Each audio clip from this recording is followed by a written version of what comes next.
Hey ladies, how do you feel about your period? How do you feel about talking about your period? Do you talk about your period? Do you nurture yourself during that time of month? Let's get started and talk about it today. All right, so I wanted to talk about our menstrual periods and what they mean, how you feel about them, and what does it look like for you every month when you have it or when you don't have it. All right, so I made some notes because there's some things that I want to cover. But let's just simply talk about the menstrual period and what it is. So it is a natural uterine cleansing that happens every month. It should happen anywhere from every 28 to 30 days. Same as what else? The moon cycle. Exactly. It is a direct correlation of the moon cycle. The same thing happens with the moon and how it orbits.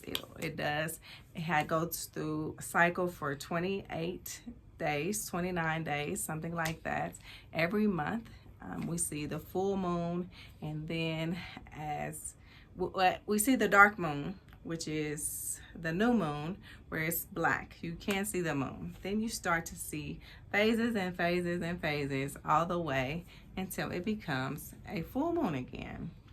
So just as that, as women, we have also a cycle, which is not only the time when we're bleeding. When we're bleeding, that cycle is when it is the blood vessels that go to the uterus are open, and that is when the natural cycle of the cleansing of the uterus happens. And when that blood flows through there, then it goes through and it comes out, and that is the cleaning of that organ.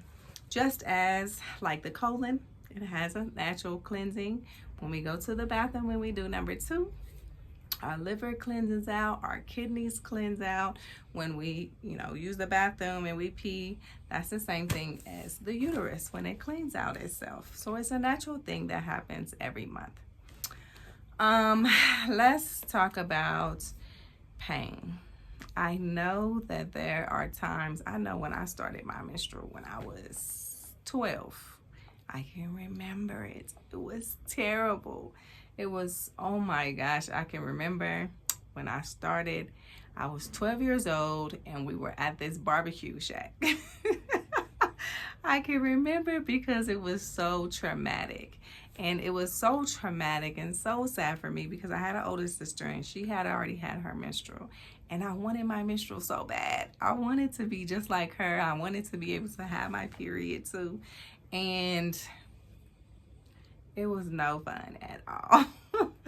I remember every time I would start my menstrual, I would cry. I would cramp so bad. I would vomit. It was no fun. But it doesn't have to always be like that. And as I got older, it did stop being so painful. I actually learned a lot more about it and things that I could do to make it easier. Foods that I was eating, I know did a lot of things to, make that time of the month not very good cleansing for me. So I do remember that I used to use a heating pad. That is one thing that helps with menstrual cramps. And with the pain is, I know sometimes when we go through that, we can get cold. It's just a symptom of having your menstrual, but you want to try to stay warm. So heating pads do help. Let me know if that's one of the things that you use sometimes or if you have ever used. I don't have to use them anymore. I don't have any pain when I have my menstrual. I definitely, over the last probably 10-15 years, I've had really nice and easy menstruals, so I have not had to worry about that at all. So with that being said, even the cycles, okay, so a normal cycle is supposed to be, you start from the day that you start your menstrual, you count from that day all the way until your next menstrual starts.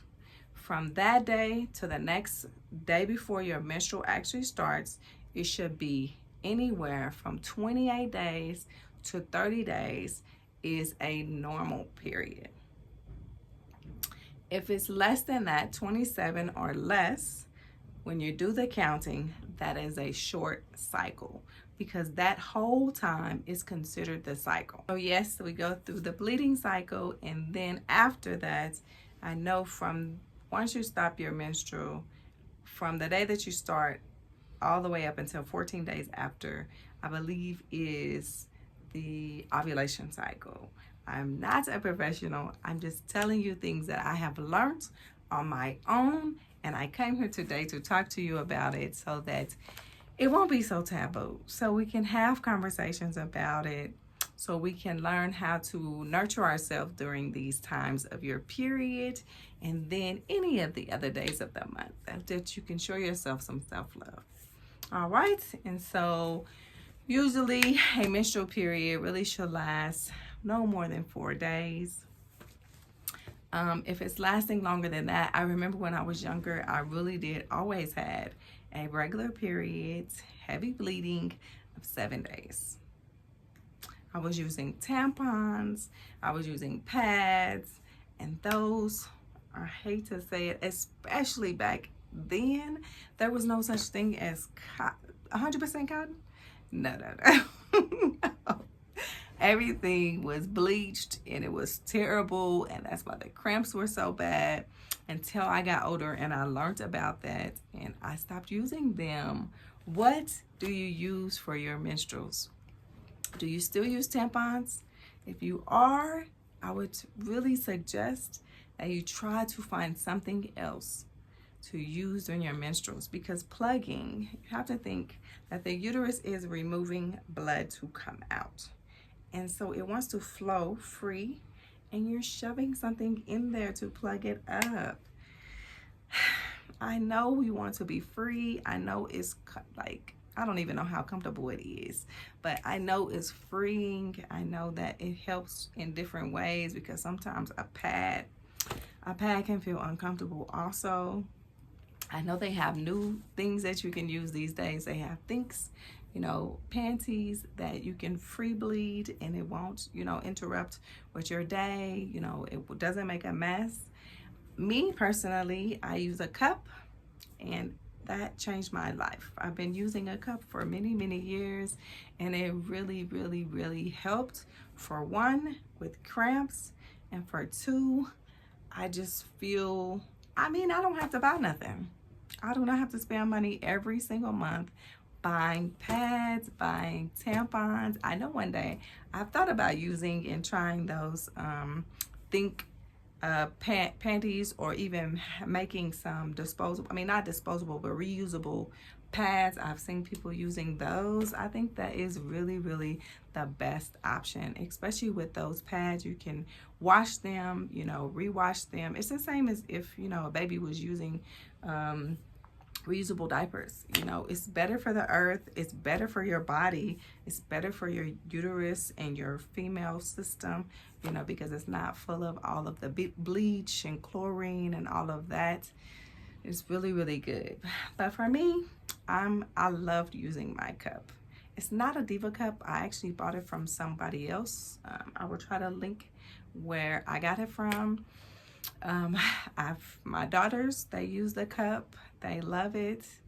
It was kind of, it does take a bit of getting used to in the beginning, but once you get it down and once you learn how, I'm laughing because I know there's plenty of people out there who thinks it's nasty, but for me, it's my body.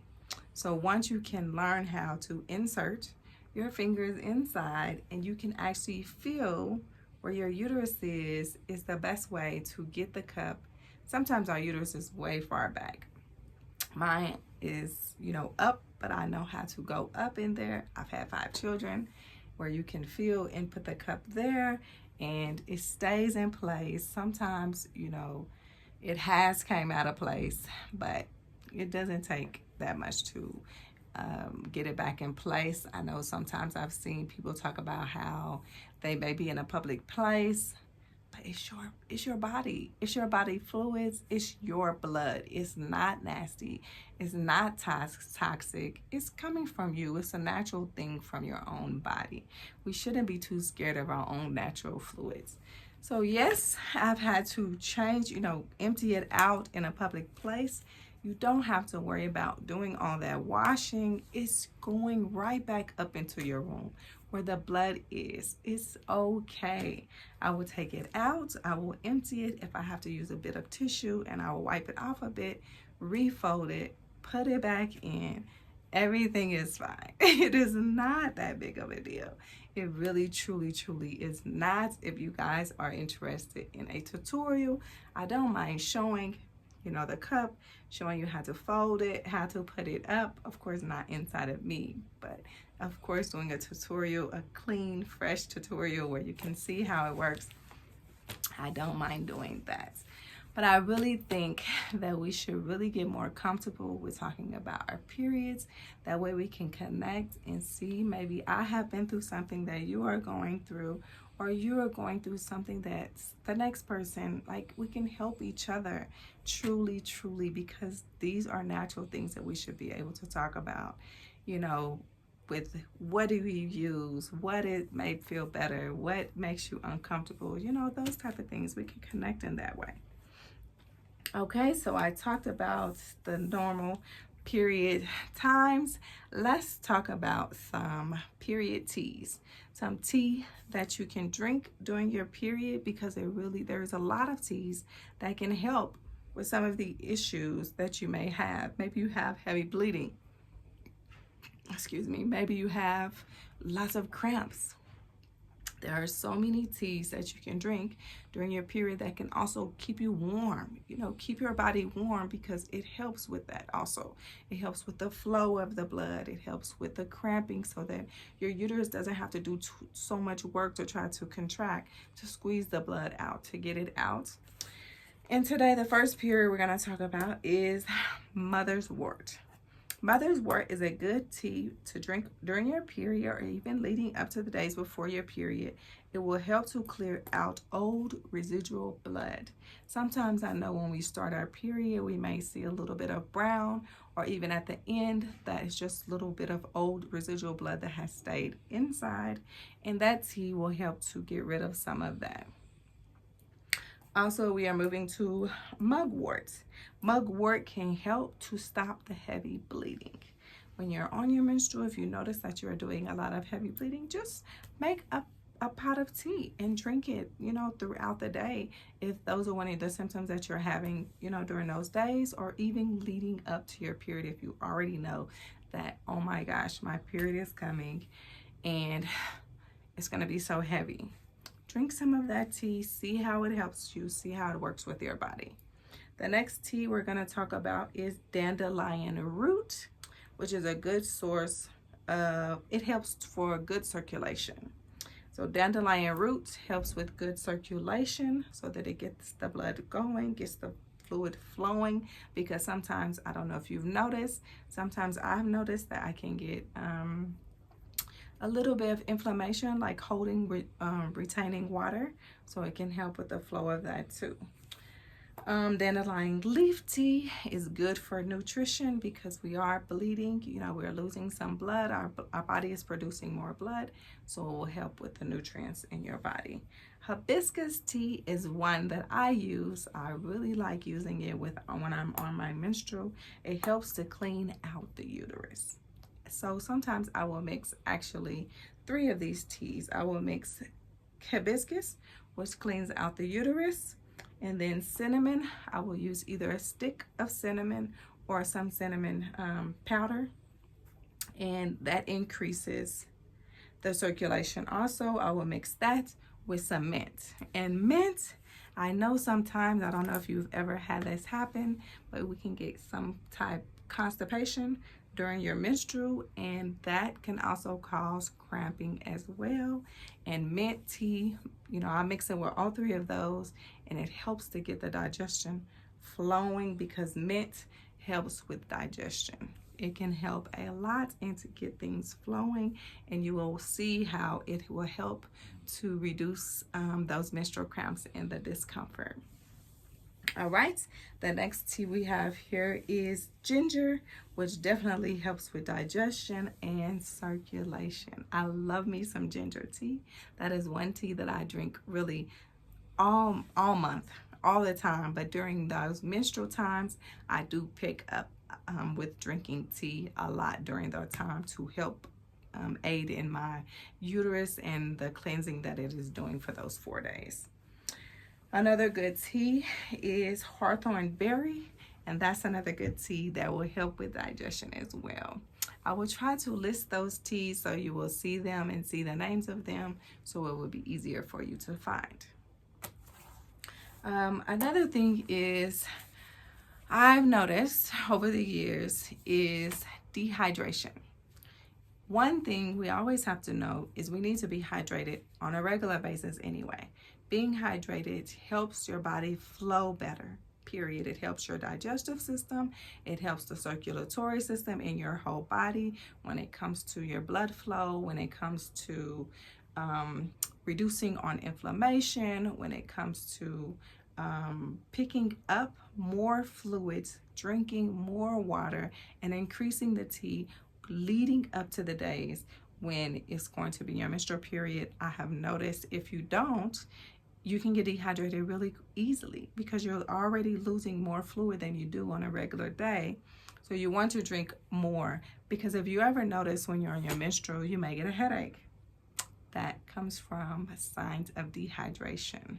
So it's very important to try to drink more fluids leading up to your menstrual. And if you don't, try to jump on it as soon as possible. It will help a lot with those discomforts.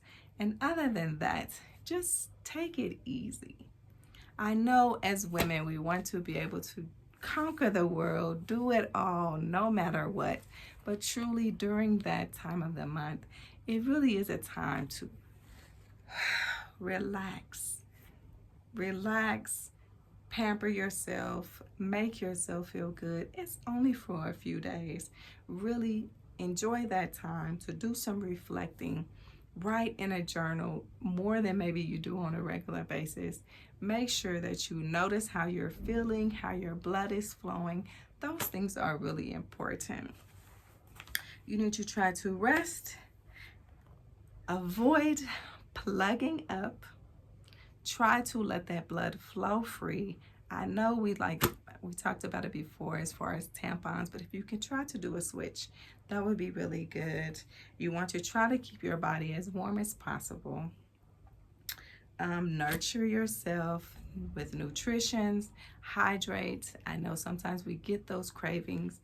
Eat. I do fasting. I don't do fasting during my menstrual. I don't do fasting during the week coming to my menstrual because I know my body needs those nutrients. I try to feed myself and nurture myself so that I know that those days that are coming when I am going to be bleeding, and I'm going to feel okay. And if I'm not, I'm going to rest. I'm going to get some extra sleep because sometimes we can feel more sleepy on those days, and that is okay for you to rest. Take that time, try to set it up, have someone to help you if you have children. If you have plans, try not to do too much. Really try to get you some rest and really nurture your body during that time. And you want to avoid any exercises that flip you upside down. You do not want to be flipping upside down during this time of your period. You don't want that blood to go back up into the wrong way. You just want it to flow freely. This time of the month should be celebrated for us. It is, I know everyone is so excited and celebrates when someone gets pregnant, when you're having a baby. Well, that is something that is a part of having a menstrual. So that is also the thing that happens before you can even have a baby. So why is it not that we get to pamper ourselves and make ourselves feel good on those days, nurture ourselves, relax, eat the foods that we're craving, and just be happy? Try to be as happy as possible, even though your periods are here. Just stop looking at it as it is the most miserable days of the month. I hate it. It's terrible. It hurts. It smells. It really shouldn't. It should not do. If you do these changes, you will notice a big difference. Do you use a tracking app? Do you even know sometimes when your period is coming? Do you know how far along they are in between? If you don't, I encourage you to use a period menstrual app. I remember why I started using it because I'm sure as me that you can relate with me on sometimes when my period would come and I didn't know when it was coming. I mean, I thought I was losing my mind. I thought I was going through a tragic moment every single month. I was horrible. I felt terrible. I wasn't enough. I mean, my world was falling apart. And then what happened? My period came. And then I was fine. Yes, sometimes we go through these premenstrual things and sometimes we don't know what's wrong with us. And I started learning. I'm using a tracker, if it was writing it on a calendar or if it was tracking it on an app. I have been using an app called My Days for many, many years. It helps me to calculate. Of course, it has to get used to your cycle. You start writing or you go in there and you click a button and you say, I've started my period. It also has where you can put notes in there. It has where you can put notes if you had sex, when you had sex, how was your period? Was it painful? Was it light? Was the bleeding heavy? Was the bleeding dark? You know, these type of things that you can keep note on because this is our body and this is what's happening to our body. And if anyone has any questions, we have the information and the data right there. But it truly helps when you start feeling kind of moody or feeling kind of off. You can go there and be like, okay, wait, let me see. Okay, my period is about to start. That's what's wrong with me. I'm not losing my mind. I'm not losing my mind. This is just normal.